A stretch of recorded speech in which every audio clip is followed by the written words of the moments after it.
Morning विद्यार्थी मित्रों, नमस्कार। आपने नवा वर्षની ખૂબ ખૂબ હાર્દિક શુભકામનાઓ। તો વિદ્યાર્થી મિત્રો, આપણે દિવાળી વેકેશન પછીના બીજા સત્રની અંદર આપણે ઓનલાઈન શિક્ષણ શરૂ કરીએ છીએ। તો વિદ્યાર્થી મિત્રો, આપણે ગણિતની અંદર ચેપ્ટર નંબર 3 ડિરિચલેટ સમીકરણ યુગ્મ વિશે અભ્યાસ કરવાના છે। વિદ્યાર્થી મિત્રો, આની પહેલા આપણે બહુપદી વિશે અભ્યાસ કરી ચૂક્યા છીએ। તો એની અંદર આપણે બહુપદીની અંદર એના અવયવો પાડતા શીખ્યા હતા અને એના અવયવો અને એના ભાગાકાર એટલે કે શેષ પ્રમેય, અવયવ પ્રમેય વિશે માહિતી મેળવી હતી। ત્યાર પછીનું ચેપ્ટર છે ડિરિચલેટ સમીકરણ યુગ્મ। વિદ્યાર્થી મિત્રો, ડિરિચલેટ સમીકરણ યુગ્મ તમને ખબર છે કે ડિરિચલ એટલે શું? एक ज समीकरण अंदर કેટલા ચલ હશે? બે ચલ હશે। આપણે આગળ બહુપદીની અંદર આપણે જોયું તો એની અંદર આપણને એક જ ચલ જોવા મળતું હતું કે દાખલા તરીકે કોઈ પણ સમીકરણ આપણે લેતા હતા કે x² + 2x + 3 એટલે કે એમાં x એક જ ચલ છે। તો અહીંયા આ ચેપ્ટરની અંદર આપણે એવી બહુપદીઓ વિશેનો અભ્યાસ કરવાનો છે કે જેમાં કેટલા ચલ હશે? દ્વિચલ હશે। પણ એ બધી બહુપદીઓ કેવી હશે? તો કે સુરેખ હશે। કેવી હશે? સુરેખ હશે। तो विद्यार्थी मित्र, તમે જાણો છો કે સુરેખ બહુપદી કોને કહેવાય? સુરેખ બહુપદી કોને કહેવાય? આપણે આગળના જે ચેપ્ટરની અંદર એટલે કે બહુપદી ચેપ્ટરની અંદર અભ્યાસ કર્યો તેમાં ત્રિઘાત બહુપદી વિશેની આપણે માહિતી મેળવી। એટલે કે સુરેખ બહુપદી એને કહીશું આપણે કે જે સમીકરણની અંદર એક જ ઘાત હોય એને આપણે શું કહીશું? સુરેખ કહીશું। તો દ્વિચલ એટલે કે જે સમીકરણની અંદર કેટલા હશે? ચલ બે હશે। કેટલા ચલ હશે? બે ચલ હશે। અને સુરેખ એટલે કે જેની ઘાત એક હોય, જેની ઘાત કેટલી હશે? એક હોય। અને સમીકરણ યુગ્મ એટલે કે સમીકરણની જોડ હશે। કેટલા સમીકરણ હશે આપણી પાસે? બે સમીકરણ હશે। કેટલા સમીકરણ હશે? બે સમીકરણ હશે। તો વિદ્યાર્થી મિત્રો, આપણે અહીંયા શરૂ કરીએ ચેપ્ટર નંબર 2 ચેપ્ટર નંબર 3।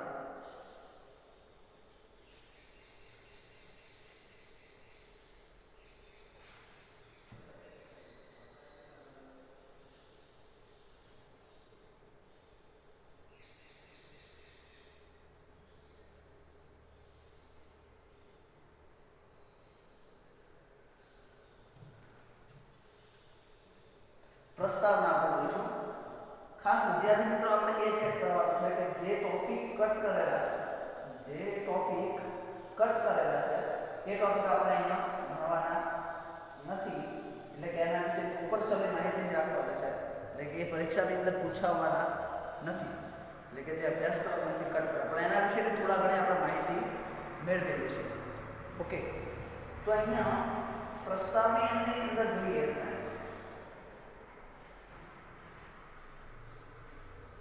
તો કોઈ એક છોકરી છે, એ અહીંયા ચક્રોળ છે, ચક્રોળ પરની રમત રમવાની છે અને અહીંયા એક ઉપલાની રમત રમવાની છે। એટલે કે જો આ રિંગ છે એ રિંગ ઉપર જે કોઈ વસ્તુ છે એ વસ્તુ પર જ્યારે કોઈ વસ્તુ ફેંકવામાં આવે છે રિંગ, તો એ વસ્તુ પોતાની થઈ જાય છે। રેડી? એટલે કે એક ચક્રોળની અંદર બેસવાનું છે તો એનો ચાર્જ આપણે કંઈક આપેલો છે।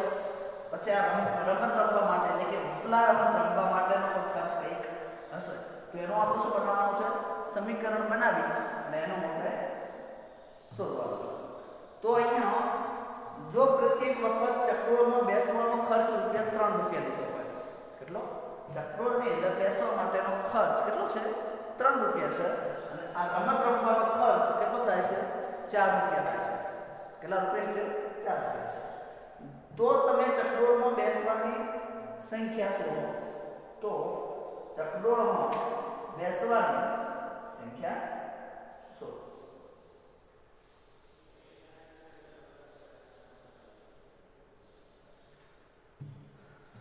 જો પ્રત્યેક વખતે ચક્રોળમાં બેસવાની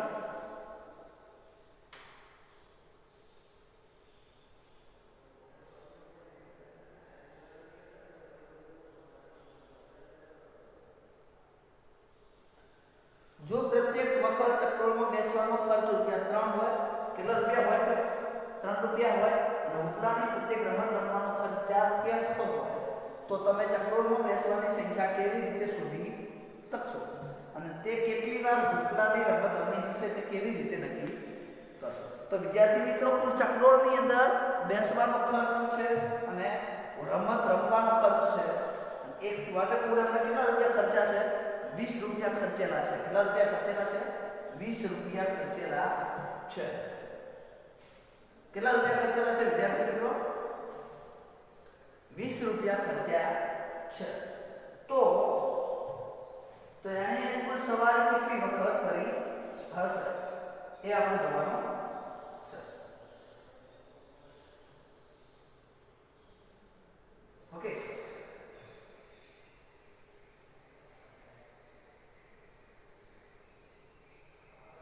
તો આપણે અહીંયા જોઈશું.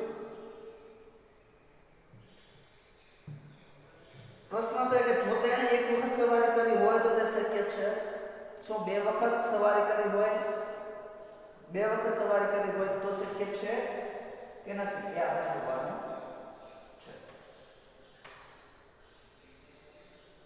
તો તે જેટલી વખત ઉપલા રમત રમી હશે તે સંખ્યા, હવે જુઓ અહીંયા જે જેટલી વખત ઉપલા રમત રમી હશે તે સંખ્યા એક ચક્રોળ પર નહીં, સવારીની સંખ્યાથી અડધી છે. ખાસ ધ્યાન રાખજો, એ રકમ જે વાંચવાની છે જે રકમ વાંચવાની છે તે ખાસ મિત્રો ધ્યાન રાખજો. તે જેટલી વખત ઉપલા રમત રમી છે તે સંખ્યા એ ચક્રોળ પરની સવારીની સંખ્યાથી અડધી છે.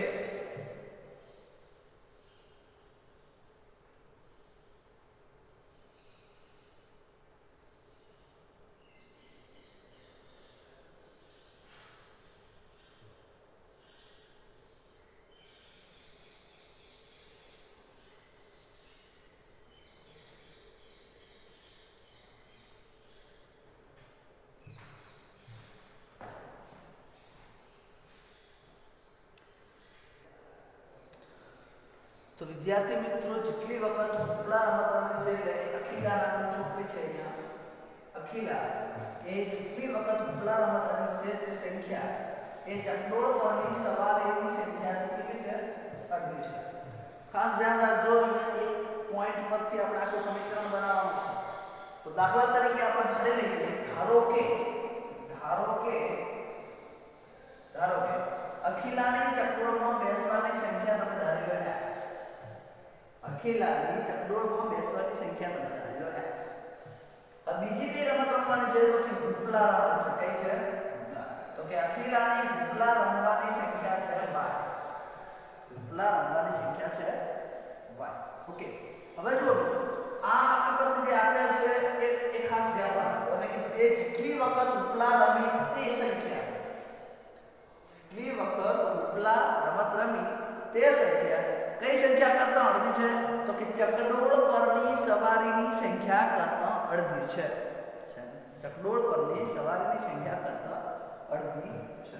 તો મિત્રો અહીંયા આપણી પાસે પહેલું સમીકરણ શું બનશે કે y બરાબર 1/2 x. તો શું બનશે? y બરાબર 1/2x. Equation number 1.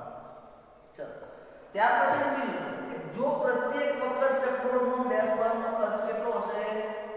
તો કે 3 રૂપિયા હશે. ચક્રોળમાં બેસવાનો ખર્ચ કેટલો હશે? 3 રૂપિયા. તો આપણે અહીંયા લખી શકીએ કે ચક્રોળમાં બેસવાનો ખર્ચ 3 રૂપિયા હોય તો આપણી પાસે કેટલા મળશે? 3x મળશે. કેટલા મળશે? 3x મળશે.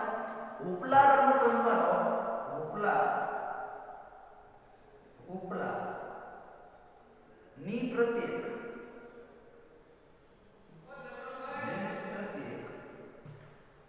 રમત રમવાનો ખર્ચ કેટલો છે મિત્રો? 4x છે. 4 રૂપિયા છે એટલે કેટલો થશે? 4x થશે. કેટલો થશે? 4x. સોરી, અહીંયા આપણે ઉપલાની રમવાની સંખ્યા કેટલી લીધી છે? y લીધી છે. કેટલી લીધી છે? y. તો કેટલા થશે? 4y. ઓકે, તો જુઓ મિત્રો, પહેલું સમીકરણ આપણને મળે કે આપેલી લીટી પરથી, બીજું સમીકરણ મળશે આપણને પરથી કે ચક્રોમાં બેસવાનો ખર્ચ 3 રૂપિયા છે અને રમત રમવાનો ખર્ચ 4 રૂપિયા છે. તો 3x + 3x અને 4. હવે શું કહે છે અહીંયા કુલ આ માટે પોતે કેટલા રૂપિયા ખર્ચા છે આખી લાઈન? તો કે 20 રૂપિયા ખર્ચા છે ચકડોળમાં બેસવાનો અને ઉપલા પ્રત્યેક રમત રમવા માટેનો ખર્ચ છે 4 રૂપિયા. એમના માટે કેટલા રૂપિયા ખર્ચા છે? 20 રૂપિયા છે. તો આપણે લખી શકીએ તો કે 3x + 4y બરાબર 20. તો આ સમીકરણ થશે 3x + 4y બરાબર 20. ઓકે, 3x + 4y બરાબર 20. રાઈટ.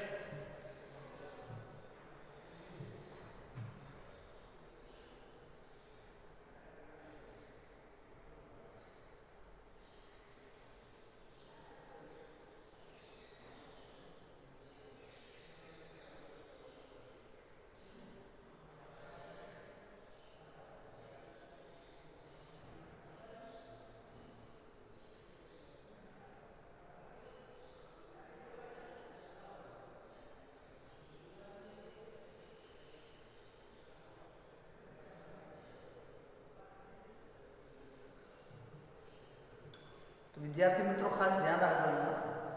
ત્યાર પછીનો આપણે ટોપિક જોઈશું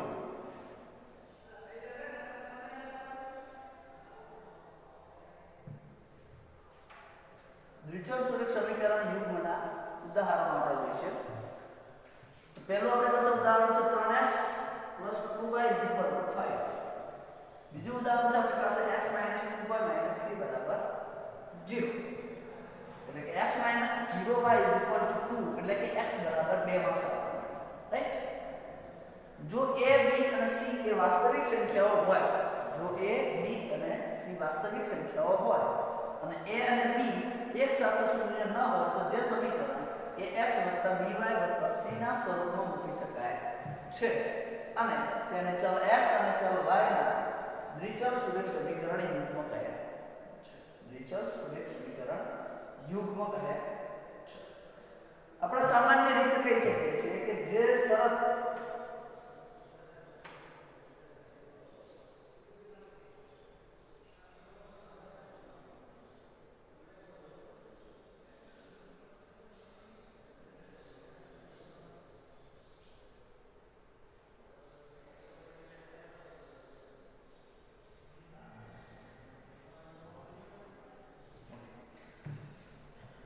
દ્વિચલ-સુરેખ સમીકરણ કોને કહેવાય છે આપણે આની ચર્ચા કરીએ. તો કે દ્વિચલ-સુરેખ સમીકરણ યુગ્મ એટલે કે જો અહીંયા ચલ બે છે આપણી પાસે, તો કે x અને y છે, x અને y ચલ દીધેલા છે. અહીંયા શું છે સમીકરણ? તો કે x - 2y - 3 0 અને x - 0y = 2 એટલે કે x બરાબર 2. જો વિદ્યાર્થી મિત્રો આપણે અહીંયા દ્વિચલ-સુરેખ સમીકરણનું વ્યાપક સ્વરૂપ એટલે કે પ્રામાણિક સ્વરૂપ આપણી પાસે હોવું જરૂરી છે. ઓકે, પ્રામાણિક સ્વરૂપ આપણી પાસે હોવું જરૂરી છે. જેવી રીતના આપણે એકચલ સમીકરણની અંદર બહુપદીનું આપણે પ્રામાણિક સ્વરૂપ મેળવતા હતા કે દાખલા તરીકે શું હતું સમીકરણ? તો કે ax² + bx + c. કદાચ યાદ હશે તમને, ax² + bx + c. તો અહીંયા વિદ્યાર્થી મિત્રો જે ચલ છે x જ છે, એક જ ચલ છે. કેટલા ચલ છે અહીં મિત્રો આપણી પાસે? એક જ ચલ છે. ઓકે, તો આપણી પાસે અહીંયા આપણું ચેપ્ટરનું નામ જ છે કે દ્વિચલ-સુરેખ સમીકરણ યુગ્મ. કયું સમીકરણ છે? દ્વિચલ-સુરેખ સમીકરણ છે આપણી પાસે. કયું સમીકરણ? દ્વિચલ-સુરેખ સમીકરણ છે. પરંતુ આપણી પાસે એ સમીકરણની જોડો કેટલી છે? તો કે 2 જોડો છે. એ સમીકરણની જોડ કેટલી છે? તો કે 2 જોડો છે. હવે અહીંયા આપણે દ્વિચલ-સુરેખ સમીકરણ કોને કહેવાય? એટલે કે જો ધારો કે જસ્ટ સપોઝ કે a b અને c, a b અને c, રાઈટ. ઉદાહરણ તરીકે 2x + 3y = 5 છે. તો આપણે કોઈ એક સંખ્યાને આપણે લેવો તો પડશે. આ સંખ્યા તમે ધારી લો b a, આ સંખ્યા ધારી લો b અને આ સંખ્યા ધારી લો c. પણ હવે અહીંયા આપણી પાસે ચલ છે x અને y છે. શું છે? x અને y ચલ લેવાના છે. ચલ કયા કયા લેવાના છે? આપણે x અને y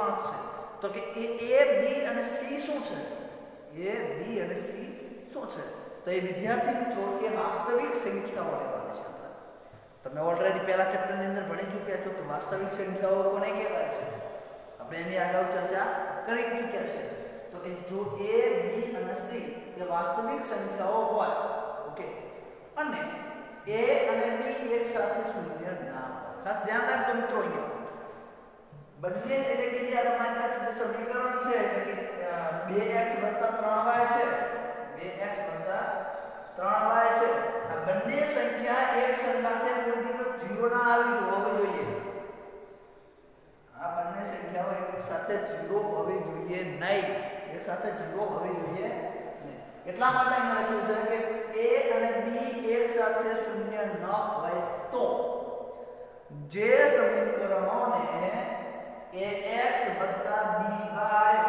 c =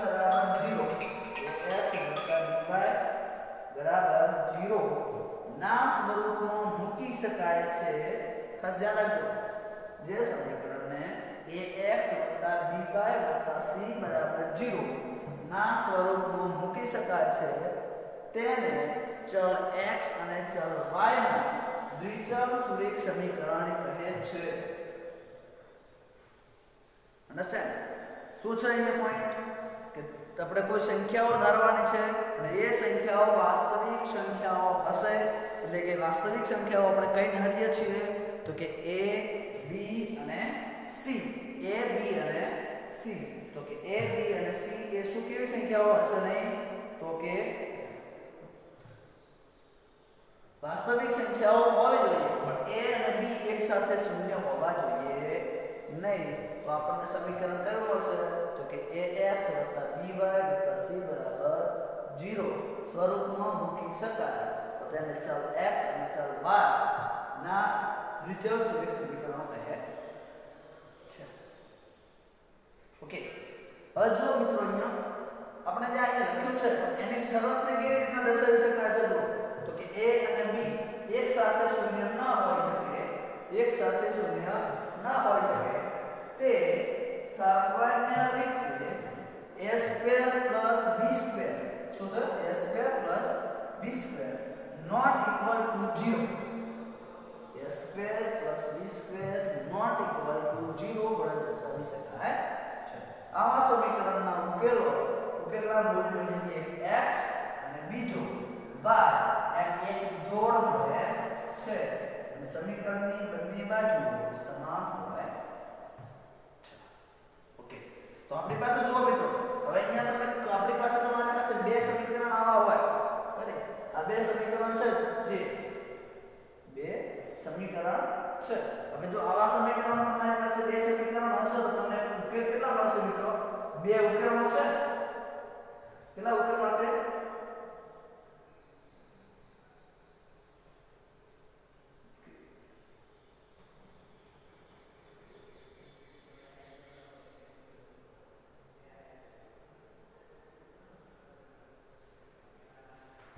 કેટલા ઉકેલ મળશે તો કે બે ઉકેલ મળશે x અને y માં ઉકેલ મળશે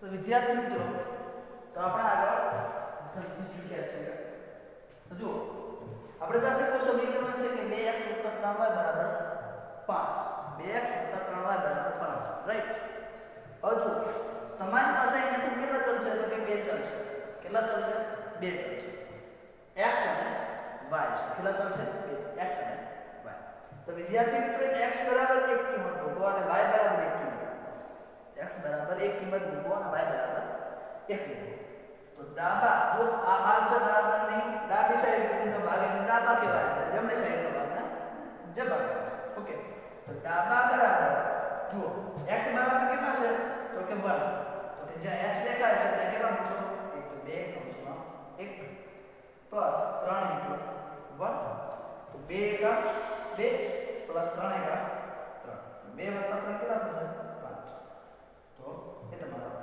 જવાબ થશે ઓકે તો આ શું કહેવાશે દ્વિચલ સુરેખ સમીકરણ કહી શકીએ આપણે ઓકે ત્યાંથી x = 1 ત્યાંથી x = 1 અને y = 1 2x + 3y = 5 નો ઉકેલ છે. ઓકે, x બરાબર 1 અને y બરાબર 7 ની કિંમત મૂકો છો તો જોઈએ આપણે તો કે ડાબા બરાબર 2x એટલે કે 2 કૌંસમાં 1 + 3 કૌંસમાં 1 તો 2 એકા 2 અને 3 છેદમાં 21 તો 21 + 2 એટલે કે 23. તો આ તમારો જવાબ આવતો નથી, એટલે કે ડાબા નોટ ઇક્વલ ટુ જવાબ. તેથી આપણે લખી શકીએ છીએ કે x બરાબર 1 અને y બરાબર 7 એ 2x + 3y બરાબર 5 નો ઉકેલ નથી. આપ જોઈ શકો છો. હવે જુઓ મિત્રો, હવે તમારી પાસે જે અહીંયા આપેલ છે એનો ભૌમિતિક રીતે શું આલેખ છે તો આપણે જોઈ શકીએ છીએ તો કે બિંદુ 1 એ સમીકરણ 2x + 3y બરાબર 5 દ્વારા દર્શાવતી રેખા પર છે અને 1 7 એ રેખા પર નથી. તેથી સમીકરણનો દરેક ઉકેલ તે સમીકરણને દર્શાવતી રેખા પરના બિંદુના નિરૂપણ છે. આમ કોઈ પણ સુરેખ સમીકરણ માટે સત્ય છે. એટલે કે ax + by + c = 0 એ પ્રત્યેક ઉકેલ x અને y એ સમીકરણોને દર્શાવતી રેખા પરના કોઈ બિંદુને સંગત છે તેવું પ્રતીક વિધાન સાબિત થાય છે એવું આપણે કહી શકીએ છીએ. તો જેટલી વખત ઉપલાની રમત રમી છે તે સંખ્યા એ ચકડોળ પરની સવારીની સંખ્યાથી અડધી છે અને પ્રત્યેક વખતે બેસવાનો ખર્ચ એટલે કે જે આપણે અગાઉ જોયું તો એ પ્રમાણે છે. તો એના આધારે આપણને શું સમીકરણ મળશે તો કે y બરાબર 1/2 x અને 3x + 4y બરાબર 20. તો એ બંને દ્વિચલ સુરેખ સમીકરણો છે. તો ચાલો x અને y ના દ્વિચલ સુરેખ સમીકરણનું વ્યાપક સ્વરૂપ આપણે જોઈશું મિત્રો. તો વ્યાપક સ્વરૂપ શું છે દ્વિચલ સુરેખ સમીકરણ માટેનું? રેડી, દ્વિચલ સુરેખ સમીકરણ માટેનું એટલે કે જે સમીકરણ યુગ્મ, એ ખાસ ધ્યાન રાખજો. દ્વિચલ સુરેખ સમીકરણનું વ્યાપક સ્વરૂપ શું છે તો આપણે જે આગળ લખ્યું હતું કે મતલબ કે ax + by + c = 0 રાખ્યા છે.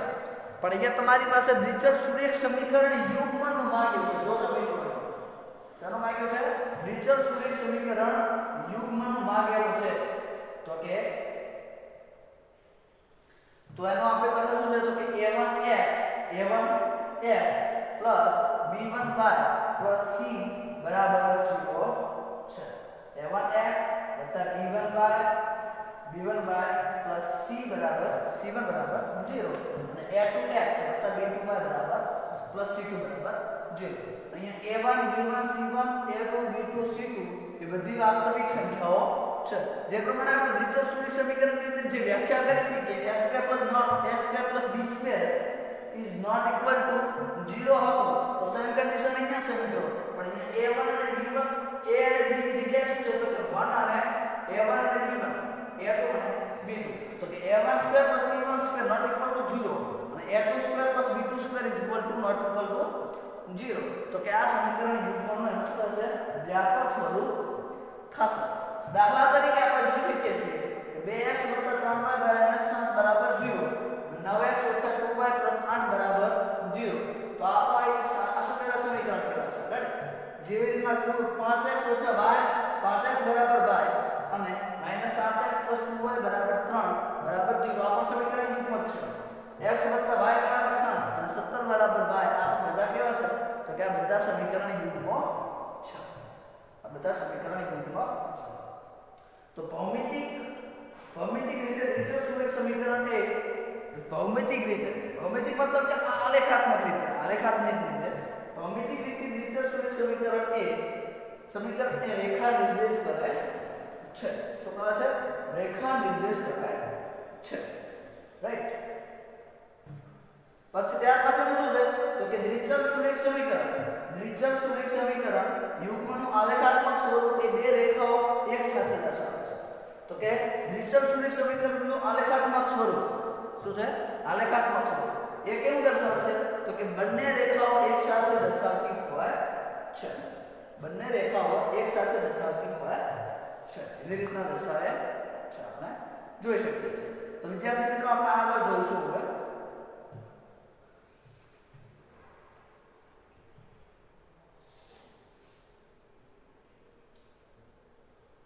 તો સમતલમાં બે રેખાઓ માટે નીચેની ત્રણ માત્ર એક સત્ય હોઈ શકે છે.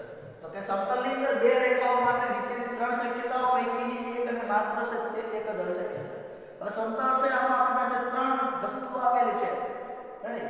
એક આપેલી હશે તમારી પાસે બે રેખાઓ એક જ બિંદુમાં છેદતી હોય, બે રેખાઓ એક જ બિંદુમાં છેદતી હોય એ માટેની શક્યતા આપેલી છે તમારી પાસે. રેડી? બે રેખાઓ કેટલા બિંદુમાં છેદશે? તો કે એક જ બિંદુમાં છેદશે. અહીંયા જે પ્રમાણ છે એ પ્રમાણે બે રેખાઓ આપેલી છે, એક જ બિંદુમાં છેદે છે. અને બે રેખાઓ એટલે કે બે સમાંતર રેખાઓ હોય, બે સમાંતર રેખાઓ હોય તો એક પણ બિંદુમાં છેદશે નહીં. બે સમાંતર રેખાઓ તો એક પણ બિંદુમાં છેદશે નહીં. એટલે શું લખ્યું છે અહીંયા? તો કે બે રેખાઓ છેદતી નથી, એટલે કે તેઓ કેવી રેખાઓ છે? પરસ્પર સમાંતર રેખાઓ છે. અને ત્રીજું છે કે જો બે રેખાઓ સમપાતી હોય, બે રેખાઓ કેવી થશે? તો કે સમપાતી થશે. કેવી થશે? સમપાતી થશે. તો કે સમતલમાં બે રેખાઓ માટેની ત્રણ શક્યતાઓ છે. તો કે કેવી છે? તો કે બે રેખાઓ એક બિંદુમાં છેદતી હશે, બીજી બે રેખાઓ છેદતી નથી, એટલે કે પરસ્પર કેવી છે? સમાંતર છે. અને બે રેખાઓ સંપાતી થશે. સુરેખ સમીકરણ યુગ્મની રજૂઆત કરવા બેઝિક અને ભૌમિતિક રીત બંને સાથે આપણે સાથે ઉપયોગ થઈ શકે છે. તો આલેખાત્મક રીત અને બેઝિક રીત એ પણ આપણે એનો ઉપયોગ કરી શકીએ છીએ. ફરીથી આપણે અહીંયા પહેલી વખત ઉદાહરણ ગણ્યું એના સમીકરણ બનાવ્યા હતા. તો અહીંયા શું કહેવા માંગે છે? આપણે ખાસ સમજીશું કે જેટલી વખત ઉપલા રમતરમી છે તે સંખ્યા એક ચક્ર પરની સવારીની સંખ્યાથી અડધી છે. જો પ્રત્યેક વખતે ચક્રમાં બેસવાનો ખર્ચ 3 રૂપિયા હોય તો જો પહેલું છે કે જેટલી સંખ્યા ઉપલા રમી છે એટલે કે y બરાબર શું થશે? 1/2x 1/2 y બરાબર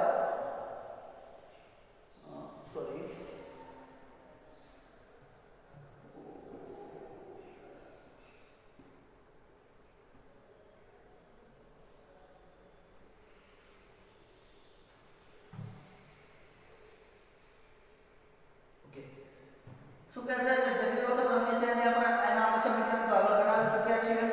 તો કે y બરાબર 1/2x એટલે કે આ સમીકરણ જે આપેલું છે y બરાબર 1/2x. હવે વિદ્યાર્થી મિત્રો આપણે આનું સમીકરણ તો બનાવવું પડશે. આ તો આપણી પાસે x ની y ની કિંમત જ મળે છે. તો આપણે રીતસર સુરેખ સમીકરણ બનાવવું જ પડશે. તો કે x - 2y 0.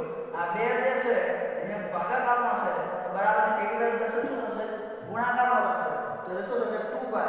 તો કે x - 2y બરાબર 0. Equation number 1. રેડી? અને બીજું સમીકરણ આપણી પાસે બને છે 3x + 4y. 3x + 4y બરાબર 20 બને છે. તો કે અખિલા 20 રૂપિયા લઈને મેળામાં જાય છે અને ચક્રમાં બેસવા માટે છે. ઉત્તર રમતમાં છે આ પરિસ્થિતિમાં બેઝિક રીતે અને આલેખની રીતે રજૂ કરો. તો વિદ્યાર્થી મિત્રો આપણે શરૂઆતની અંદર જે બે સમીકરણ બનાવ્યા હતા એટલે કે y બરાબર 1/2x એટલે કે x - 2y બરાબર 0 એક સમીકરણ છે. અને બીજું સમીકરણ છે આપણી પાસે 3x + 4y બરાબર 0. તો ફર્સ્ટ આપણે આલેખની રીતે આપણે જોઈશું કે x બરાબર x ની આપણે કિંમત લઈએ અને x ની કિંમત લઈએ તો આપણને y મળશે. તો y બરાબર શું મળશે? x ભાગ્યા 2. તો x બરાબર આપણે 0 મૂકીએ છીએ તો y ની કિંમત આપણને મળશે તો 0 ભાગ્યા 2 એટલે કે 0. x બરાબર આપણે 2 લઈએ છીએ તો 2 ભાગ્યા 2 એટલે 1. રેડી? એવી રીતે આપણે આ સમીકરણની અંદર પણ કરી શકીએ છીએ કે x ની એક આપણે કિંમત મૂકીશું અને હવે અહીંયા x ના કરતા બનાવીશું, y ના કરતા બનાવીશું. શું બનશે? તો કે 20 - 3x ભાગ્યા 4.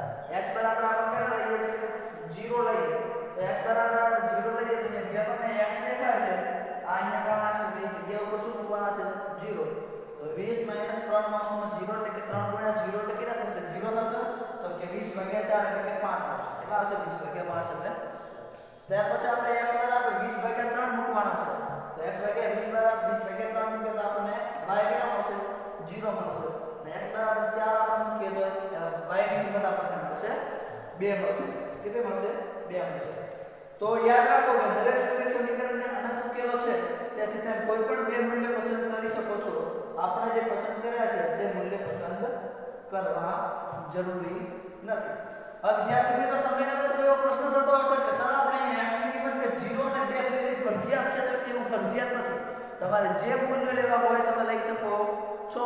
તમને જેવો તમે અહીંયા x ની કિંમત લેશો એ તમને y ની કિંમત મળશે એવું જરૂરી નથી. ઓકે, એવું જરૂરી નથી. શા માટે પ્રથમ સમીકરણમાં અને બીજા સમીકરણમાં x જ પસંદ કર્યું છે? શા માટે પ્રથમ સમીકરણમાં અને બીજા સમીકરણમાં x જ પસંદ કર્યું છે? જ્યારે એક ચલ શૂન્ય હોય છે ત્યારે બીજા સમીકરણને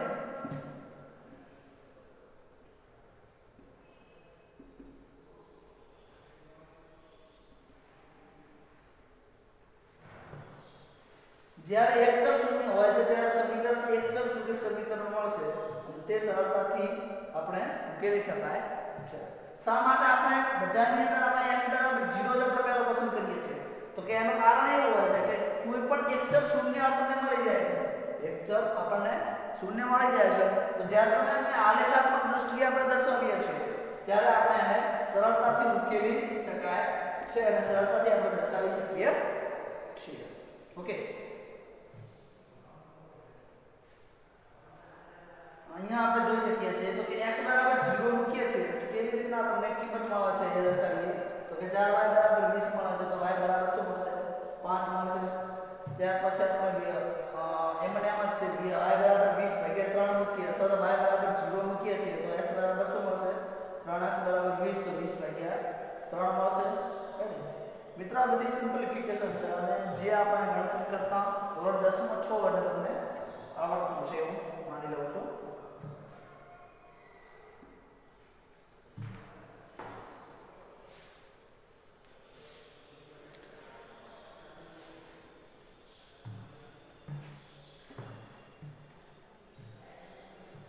ત્યાર પછી આપણે x બરાબર 4 મૂકીએ તો આપણે y ની કિંમત મળી જશે. તો અહીંયા ભૌમિતિક રીતે એટલે કે આપણે આલેખાત્મક દ્રષ્ટિએ કેવી રીતના રજૂ કરવાનું છે તો જુઓ x બરાબર 0 0 છે તો અહીંયા દર્શાવે છે. b બરાબર કેટલા છે તો કે 2 અને 1 છે તો આ દર્શાવી દીધો છે.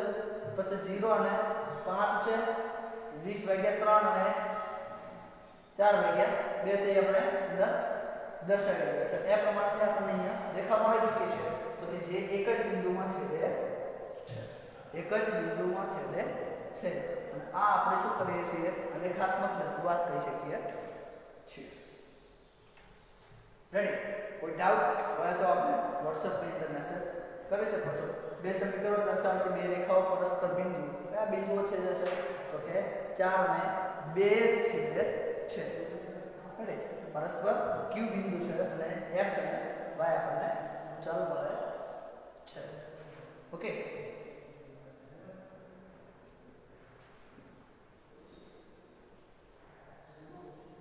વિદ્યાર્થી મિત્રો આપણે આગળના લેક્ચરની અંદર ઉદાહરણ નંબર 2 થી આપણે શરૂઆત કરીશું. નમસ્કાર.